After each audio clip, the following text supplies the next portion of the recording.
À l'heure où la Russie et l'Ukraine entrent en guerre, et où l'Occident s'émeut que la guerre arrive en Europe, comme si la guerre n'était réservée qu'aux non-occidentaux, nous qui pensons et vivons Gangas Rotogati ne pouvons-nous empêcher de nous poser cette question cruciale, combien coûte un noir en ce troisième millénaire?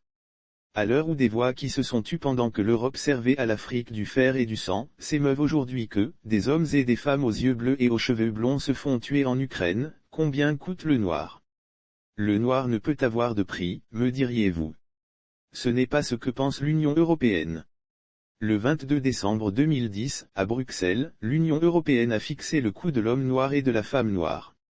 Le noir ne vaut pas plus de 25 centimes d'euros. Et oui.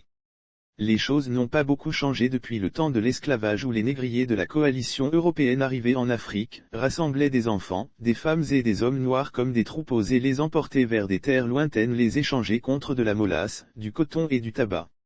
Aujourd'hui, les Ukrainiens résistent contre l'invasion étrangère et sont applaudis comme des héros jusque dans les chancelleries africaines. Hier, la Côte d'Ivoire résistait farouchement contre une exploitation européenne orchestrée par une Union européenne dans les apparats des Nations Unies. Et les négriers écrasaient dans le sang cette impudence qui leur refusait tout accès privilégié aux ressources agricoles et géologiques de l'Afrique. Et de l'hôtel Ivoire au pont Oufoué, ces enfants étaient fauchés dans l'indifférence totale de l'Union européenne. Indifférence totale. Peut-être pas.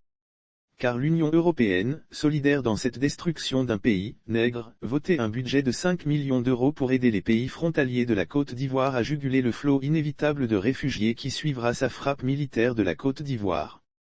5 millions d'euros, cela fait 25 centimes d'euros pour chaque tête des 20 millions d'habitants qui peuplent la Côte d'Ivoire. 25 centimes d'euros que les chefs d'État de certains pays africains préféraient recevoir plutôt que du verrer à rechercher la paix en Côte d'Ivoire.